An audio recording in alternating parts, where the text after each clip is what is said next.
Alright, so here it is. My M2 MacBook Air has finally arrived today. I'm very excited for it. This will be my first MacBook. I'll be using it for uni and for video editing. I have been waiting for this to launch for so long now, and I had to get it the moment it dropped. This will be a huge upgrade coming from my previous Windows laptop. So I went with the popular midnight color with 8-core GPU, 16 gigs of RAM, 512 SSD, and a 35-watt charger. It did take a while for mine to arrive since I upgraded some of the specs, but it's finally here, so let's get right into it.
First look at the MacBook in person, I really like the midnight color. It has a shade of dark blue in it. The midnight color looks almost like a navy color, which I really like. The redesigned MacBook Air also has a new uniform squared off design like the MacBook Pro. I didn't think I liked the new design from the images on the website. It looks very thick and bulky to me. But now that I have it in front of me, the new design honestly doesn't look bad at all. It makes the MacBook look even thinner and sleeker. I'm really impressed by how thin this MacBook Air is. It doesn't really show on camera, but when you see it in person and hold it in your hand, you feel the thinness of the MacBook. And paired with the squared off design, the MacBook Air just looks really good. Regarding the fingerprint issue on the midnight color version, I was actively trying to get my fingerprints on there to see if it's actually a fingerprint magnet. Surprisingly, most of them just disappeared right after I touch them. I do have a few smudges on there, but I'll probably get a lot more once I start to use the MacBook daily. On the bottom of the MacBook Air, we have 4 large rounded rubber feet which are pretty flat so that the MacBook is lying close to the surface. However, the rubber feet don't really have that grippy feeling when I touch it, and I did a quick slide test by pushing it with the slightest force, and the feet doesn't grip well onto the table, which is kinda disappointing. I also tested it on a few other surfaces.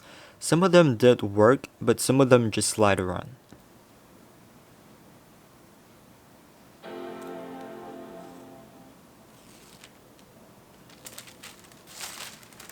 Opening up the MacBook, the system booted up automatically and I'm greeted by the setup page.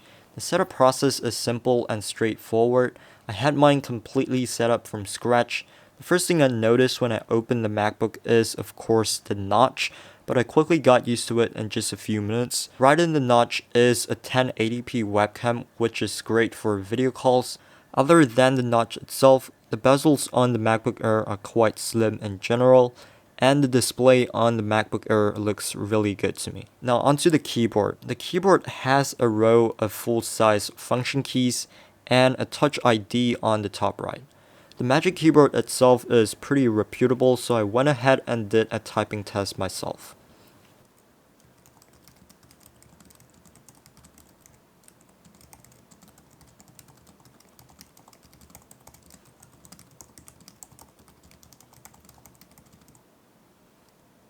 First typing experience on the keyboard was just alright. The keys are nice and easy to type on, but nothing too special about them. What I really like is the trackpad on the MacBook. It's large and spacious and it feels responsive. But just make sure to turn on tap to click in the settings because it's somehow not on by default.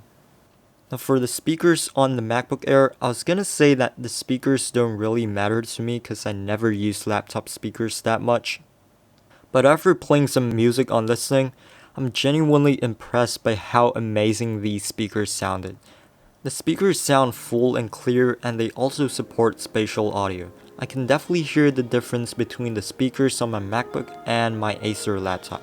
Not sure if this is even a fair comparison, but here's how they sound.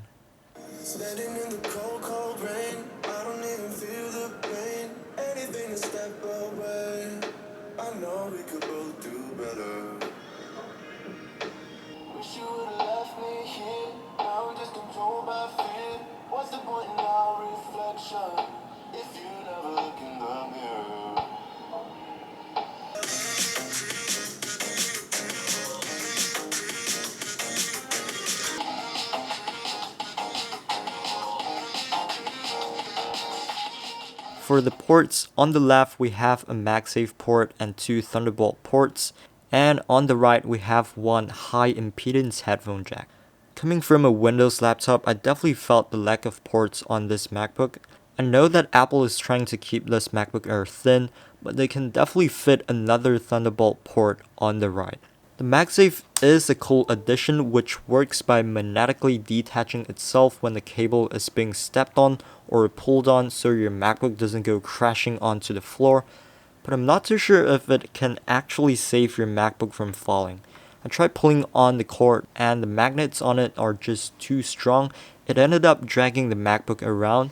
The easiest way to disconnect the MagSafe is just by pushing it up or down, and it pops off really easily. Overall, I would say the M2 MacBook Air is a well-built machine.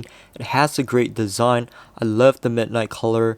It has awesome speakers, great trackpad, but just a few things here and there that could be better. I'm pretty happy with my purchase. This will be my laptop for the next few years.